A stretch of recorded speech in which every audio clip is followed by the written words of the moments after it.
Kom ons lees uit Lukas hoofstuk 19. Lukas hoofstuk 19. Ons lees die eerste 9 verse.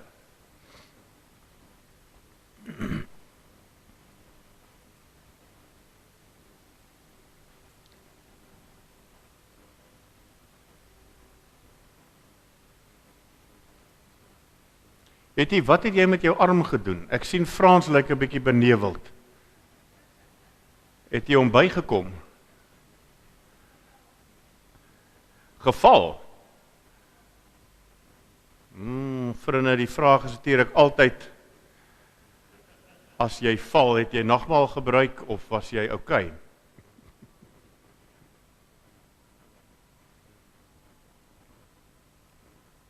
Verbasend hoe die kinders kan val en niks oorkom nie, maar aarde het ek nou die dag by Addo geval. Terwyl ek daar op my knieë staan, my arm amper teen die karavaan gebreek het en my oë traan van die seer, sê ou vir jouself, dit was regtig nie nodig nie. Ek kan nie in my hele lewensplan sien. So sterkte het hy. Ek sien net jy sit met 'n ding wat seer is daar. Ons het Lukas 19.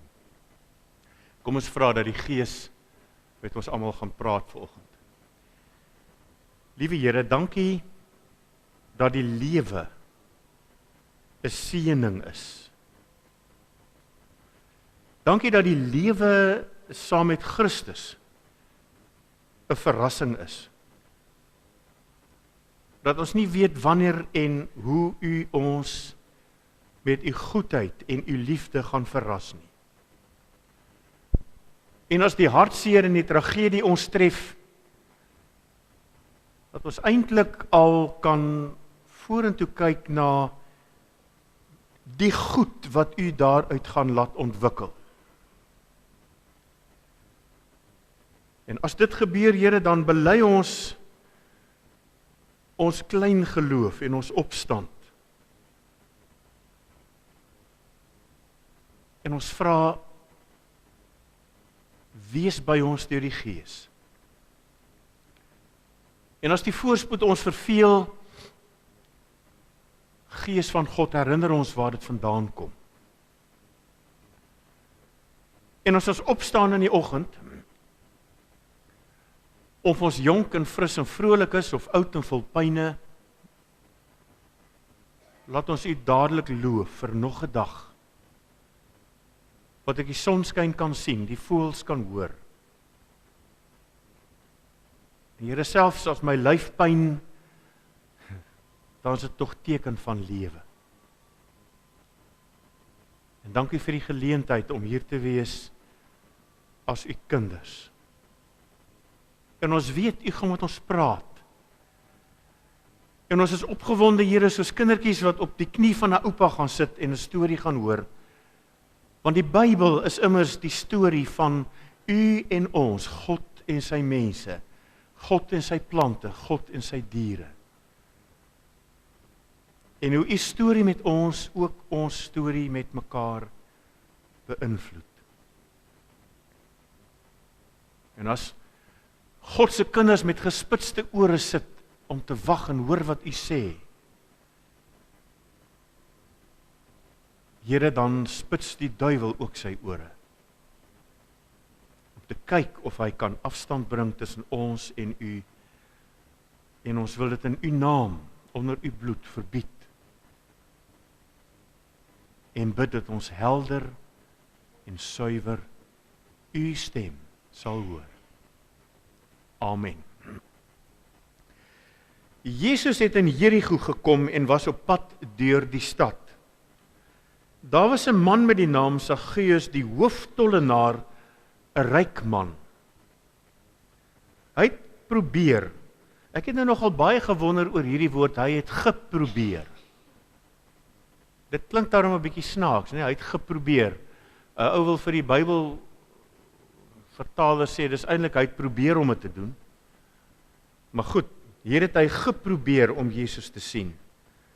Maar weens die skare kon hy nie, omdat hy te kort was. Hy hardloop te vooruit en klim in 'n willevye boom om Jesus te kan sien, want hy sou daar verbygaan. Toe Jesus by die plek kom, kyk hy op en sê vir hom, Saggeus, kom gou af, want ek moet vandag in jou huis tuis gaan. Hy het toe gou afgeklim en Jesus met blydskap ontvang. Almal wat dit gesien het beswaar gemaak en gesê, hy gaan by 'n sondige man tuis. Maar Saggeus het opgestaan en vir die Here gesê, Here, ek gaan die helfte van my goed vir die armes gee, en waar ek iets van iemand afgepers het, gee ek dit 4-dubbel terug. Daarop sê Jesus, vandag het daar redding vir hierdie huis gekom, ook hierdie man is 'n kind van Abraham. Die Seun van die mens het immers gekom om te soek en te red wat verlore is. Broers en susters, ek is daar heilig oortuig van, dat die dinge wat vir jou vreugde gee, ook vir my vreugde gee. En die dinge wat my irriteer, ook maar vir jou irriteer. En een van die goed, broers en susters, wat my irriteer, handel oor my beursie. In hierdie beursie is my en jou swaar verdiende geld.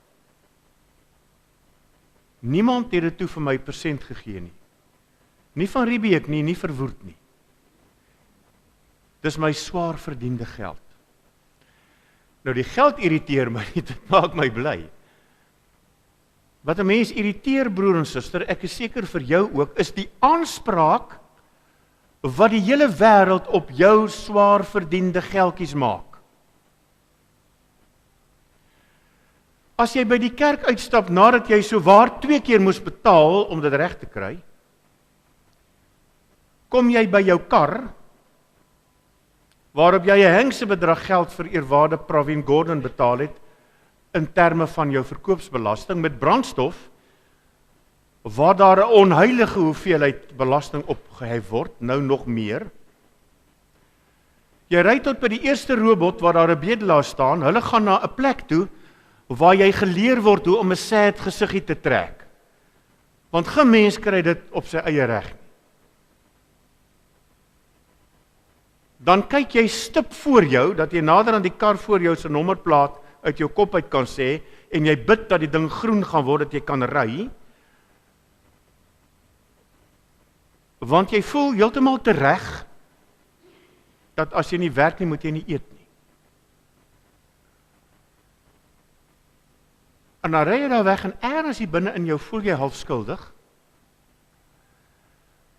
en jy kom by die Spar aan, waar jy sigarette gaan koop met ekstra geld vir eerwaarde Pravin, en drank gaan koop met ekstra geld vir eerwaarde Pravin, en ten spyte van die R1000 'n maand versekeringspolis op jou kar, staan daar en hy wil by jou geld hê om jou kar op te pas. En dan sê jy uit irritasie vir hom, ek doen dit baie keer so, okay, as die kar gesteel word, betaal jy hom terug. No! Sê ek nou, hoekom moet jy betaal? Die versekering betaal my terug as my kar gesteel. En dan nadat jy jou goedjies gekoop het waarop jy belasting betaal het, gaan sit jy by jou huis en jy het net agter hierdie skaapbout ingeskuif wat jy met jou eie geld swaar verdien gekoop het, of die voordeurklokkie lui. Moet ek nou aangaan?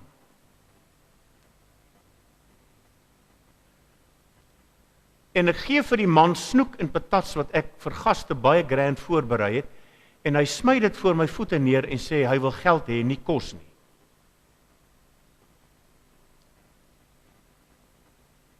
En dan skuif jou bloeddruk op. Want almal en alles maak op 'n manier aanspraak op jou swaar verdiende geld. En kom bly nou in 'n pastorie, broers en susters, dan kom jy agter die wêreld dink dat jy baie meer geld verdien as eerwaarde Jacob se 7600 of 800 rand 'n dag. Die kerkraad of die finansiële kommissie weet, dis nie heeltemal 'n dominee se salaris nie, amper, maar nie heeltemal nie.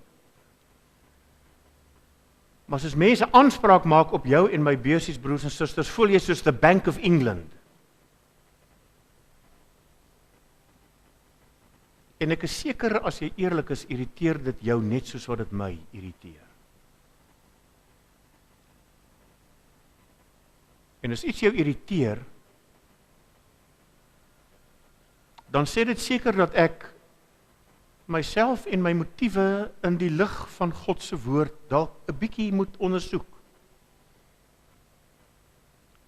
Want mense wat my erg irriteer en naaste liefde, hoe werk dit mooi uit wat my pragtig uitbring by Saggeus, die ontvanger van die Jodese inkomste.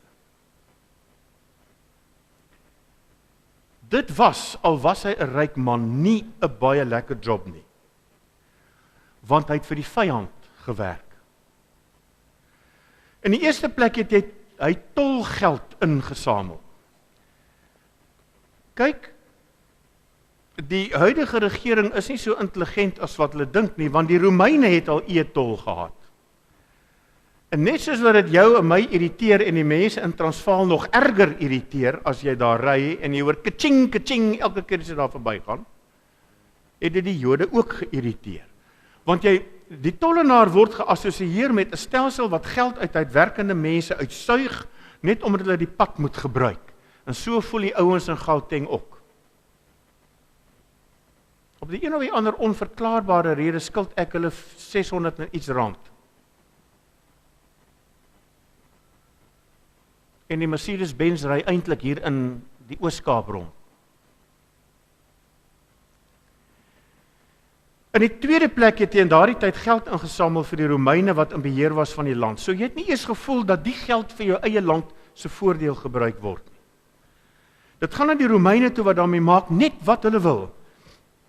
Jy moes 'n baie dik vel gehad het as jy in daardie tyd 'n tollenaar was.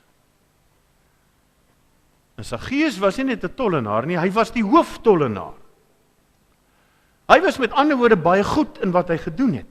Hy was goed daarmee om hom af te sluit van wat mense dink. Hy was goed daarmee om deurgang te gee net as mense hom die regte hoeveelheid geld betaal het. En as hulle, ek wonder wat gebeur nou hier op ons eie tolpaaie as jy nie geld het nie. Tref dit my skielik, staan jy nou daar by die hek ad infinitum, of wat gaan met jou gebeur?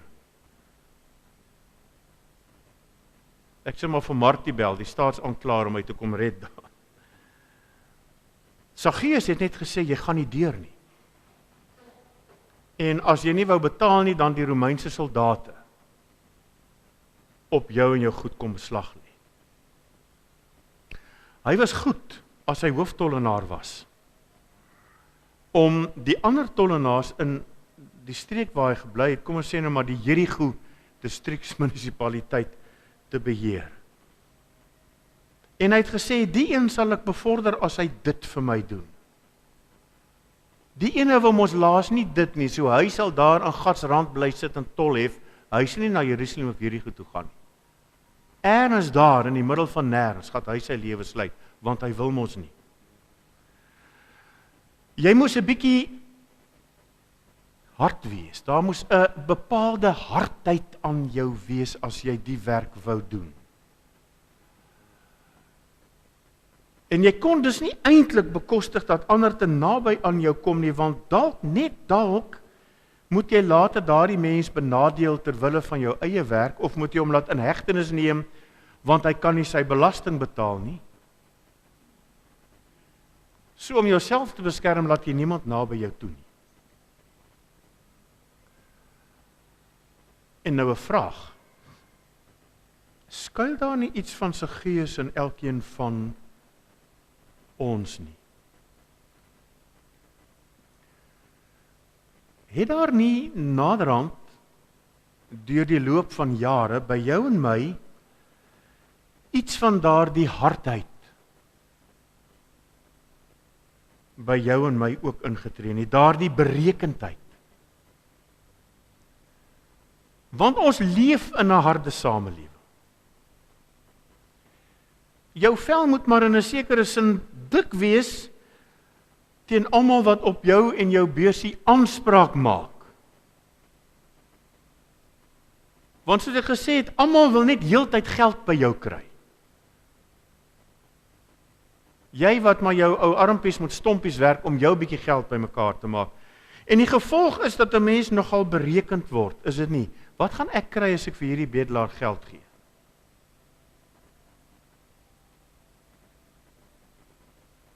Nou raak ons nogal slim, ek ook. As jy my kar was, sal ek vir jou geld gee. So ek kry die kar vir R50 gewas, terwyl dit by Hemingway's R80 kos. Mense wil heeltyd by jou geld hê. En wat gaan gebeur as ek dit doen? En wat sal daar vir my wees as ek dat doen? En dit kom neer op skuwe en teenskuwe in ons verhoudings met al die mense wat ons elke dag teekom. En die gevolg is dat ons baie keer sukkel om regtig diep, sinvolle verhoudings te hê in vandag se lewe. Want die skanse wat ek om my moet bou, is net te hoog. Gelukkig het Louis Kotze iets daarvan lank terug raak gesien. En toe hy hoor dat ek op een Saterdagmiddag, en dis die waarheid wat ek sit om preek voorberei, 32 bedelaars by hierdie voordeur gehad het, het hy besluit, nou is dit tyd om skanse op te rig. Dankie tog daarvoor, aan die een kant. Aan die ander kant, nou kan hy so uitloer as die klokkie lui en sien, gaan maar verby, want ek het my skanse opgerig. Ek hou hulle buite. Of as die ou by jou voordeur lui, dan hou jy hom buite. En is dit dalk ook so in ons verhouding met God nie? Hanteer ons nie dikwels ons verhouding met God asof dit 'n situasie is van 'n tollenaar wat met die reisigers op sy pad onderhandel nie. Partykeer speel ek in my verhouding met God die rol van die tollenaar. As u dit vir my doen, sal ek dat doen. Corneille en Jandre, ek weet nie of dit in julle studies so gewerk het, maar hemel, ek het gebid en beloof in my studies. Here, as ek Grieks deurkom, sal ek die eerste keer as ek as diaken beroep word, dadelik aanneem. En die Here sê, dankie tog, Petser gaan diaken word, die kerk sal sonder hom vergaan. As u net, ja, ek wou nou sê my skoonma genees, maar dan dink ek, wag.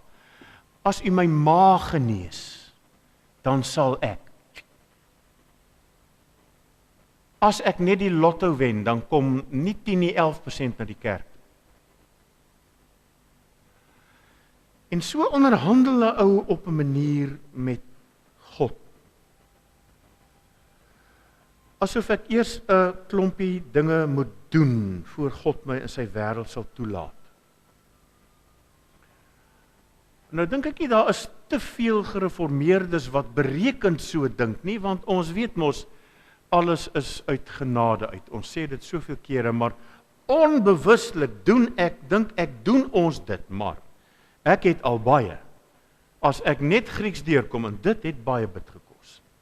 Verstommend dat ek hoegenaamd uit die Nuwe Testament preek, met sy grondtaal in Grieks.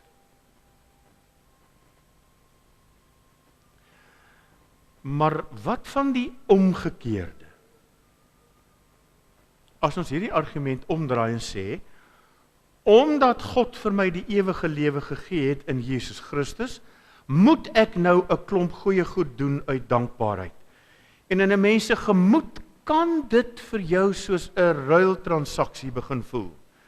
En as jy in die kerk heeltyd hoor dat jy 'n goeie klomp dinge moet doen, want jy moet jou naaste lief hê, dan kan dit later soos werk of betaling voel. Iets om afgehandel te kry dat ek kan aangaan met my lewe. Laat ek tog nou net vir die bedelaar iets gee dat ek kan aangaan met my lewe, 'n bietjie soos etol. Mense praat daarvan as 'n grudge purchase. En 'n grudge purchase is iets wat jy doen. Jy wil nie betaal nie, maar jy moet maar.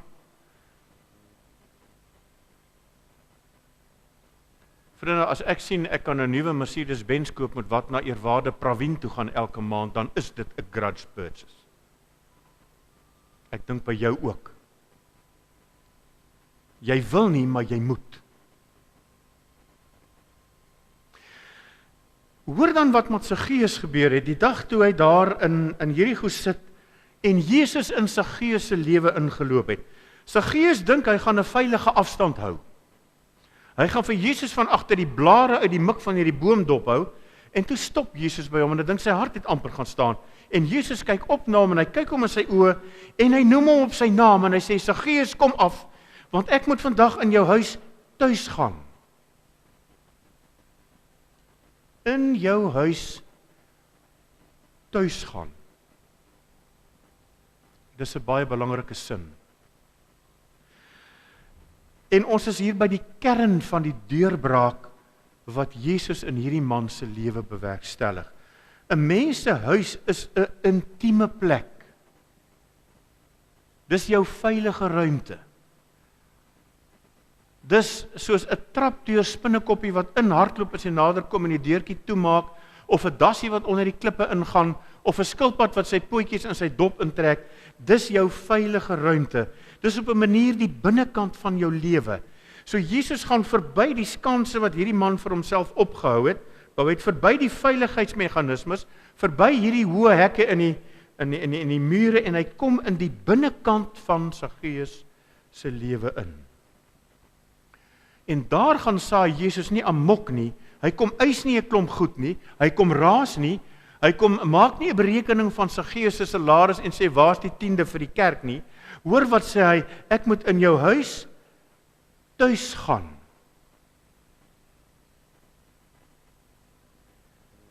Jesus gee homself om daar onder Saggeus se dak in sy binneste ruimte te kom wees. En dit gaan ook nie in die eerste plek oor gawes wat Jesus vir Saggeus gee nie, hy gee homself vir Saggeus. Hy self is die geskenk wat hy vir Saggeus gee. En is dit nie 'n manier om te verstaan wat Jesus Christus met ons hele wêreld, met die hele wêreldgeskiedenis en met elkeen van ons persoonlik kom doen nie? Jesus Christus kom tuis in ons huis, wat hierdie wêreld is, en hy gee homself vir ons. So volledig, dat daar niks oorbly nie. Hy gee alles, tot in die dood aan die kruis wat ons DV oor 2 weke met Paasfees herdenk. En ek dink so oorwin hy die tollenaar denke.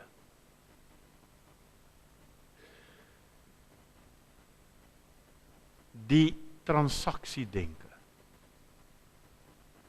As ek dit gee,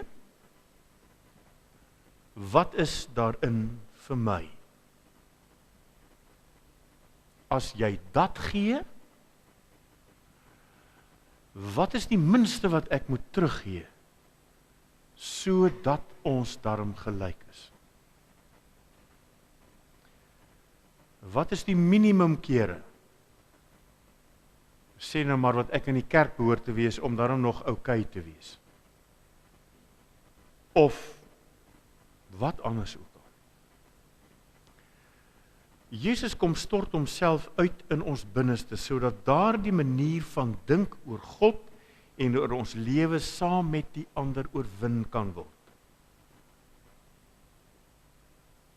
Saggeus se reaksie is opvallend. Hy het hom met blydskap ontvang. En dis die eerste keer dat ons iets van Saggeus se binneste hoor. Tot nou toe het ons van sy optrede en van sy manier van doen gehoor. Maar hierdie keer kom gee hy iets uit 'n ander plek. Ons hoor van blydskap. Want wanneer Jesus Christus homself heeltemal vir Saggeus gee, dan loop hy oor van blydskap. En dan eindig die verhaal met dit wat Saggeus, kan jy glo, die hoofontvanger van inkomste, teruggee.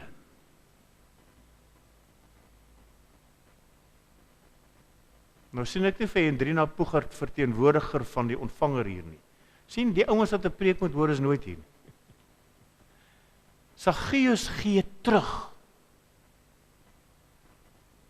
Waar hy tot op daardie stadium gevat en gevat en gevat.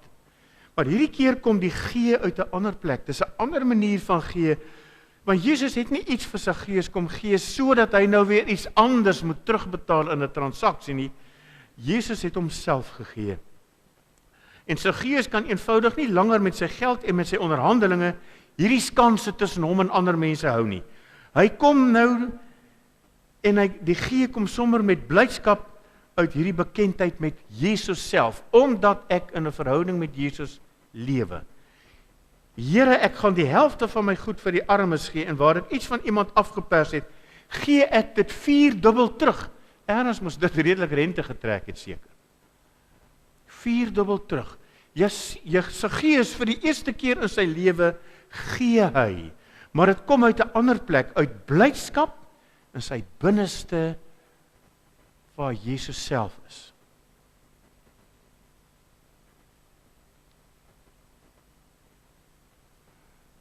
En op jou en my word daar voortdurend, soos ek in die inleiding gesê het, 'n appel gemaak om te gee, waar jy jou ook al beweeg. Moet jy gee.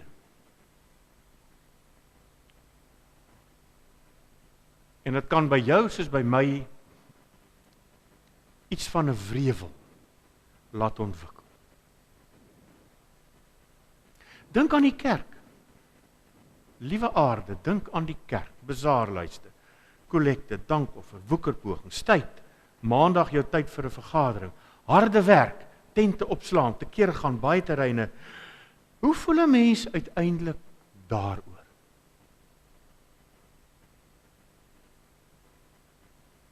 Dalk 'n grudge purchase. Sien nou dit diep binne in jou, al die plekke waar jy moet gee, vir die bedelaars en die werklooses en die kerk en die wie ook al anders, wat appel maak op jou binneste, sien jy dit diep binne in jou as 'n soort terugbetaling uit grudge uit vir wat God vir jou gedoen het. Ek het kos, daarom moet ek vir die man met sy 2 sterk bene en 2 sterk arms hier by die robot wat staan en bedel iets gee.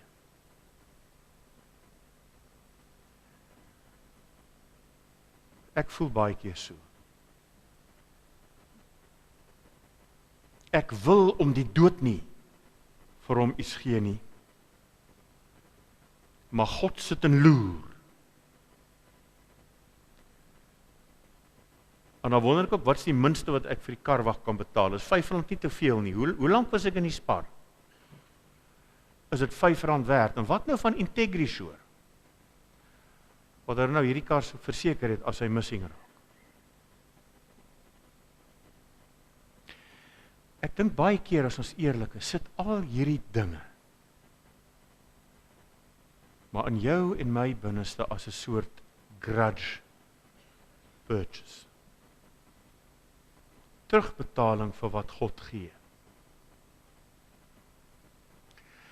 Die uitnodiging is om soos Saggeus iets van Jesus Christus se hart te ervaar, want hy self wil by jou tuis gaan.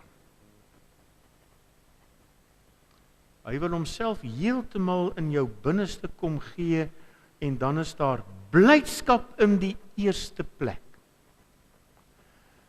Ek moes die afgelope 2 dae vir 2 mense uit die diepte van my hart uit sê, jy sal nooit geluk vind tensy jy Jesus Christus vind nie. Dit sit agter jou hartprobleem en dit sit agter jou ongeluk en dit sit agter die grudge wat jy in die lewe hou. En dit het agter Saggeus se vat gesit, tot Christus homself vir Saggeus kom gee het, en hy totaal verander. En dan kom daar blydskap, want jy raak onmiddellik bevry van die optelsommetjie denke. God is lief vir my, hy stel belang in my, hy noem my op my naam, en dan saam met die blydskap borrel gee op 'n ander manier uit. Want nou kan ek ook in die eerste plek myself vir ander mense gee.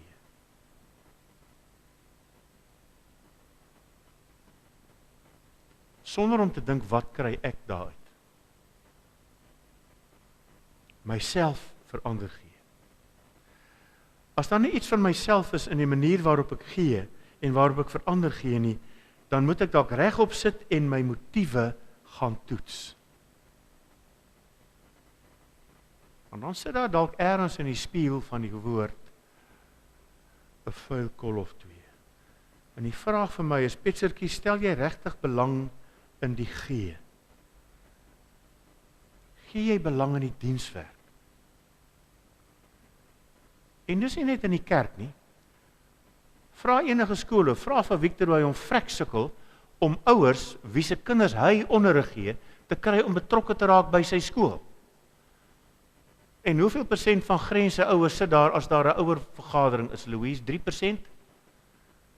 Maar laat die arme ou Jan Brandt nou net iets besluit, dan kry almal 7 soorte stuipe, maar hulle het nie daar gesit om hulle monde oop te maak. En dis oral so waar mense iets van hulle self moet gee, want 'n Christen het die roeping om betrokke te wees, in die kerk en in die gemeenskap op elke terrein waar jy kan.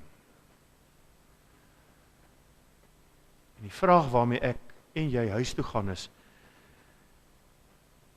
gee ek regtig iets van myself?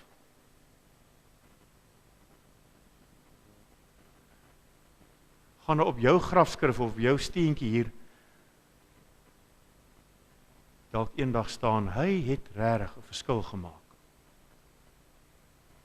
En jy kan net 'n verskil maak as jy jouself gee. Amen.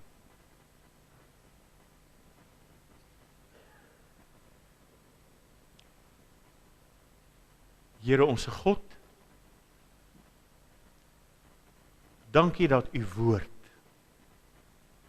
met ons praat, want in daardie spreuke en die uitvoer daarvan lê die sleutel tot die koms van die koninkryk van God.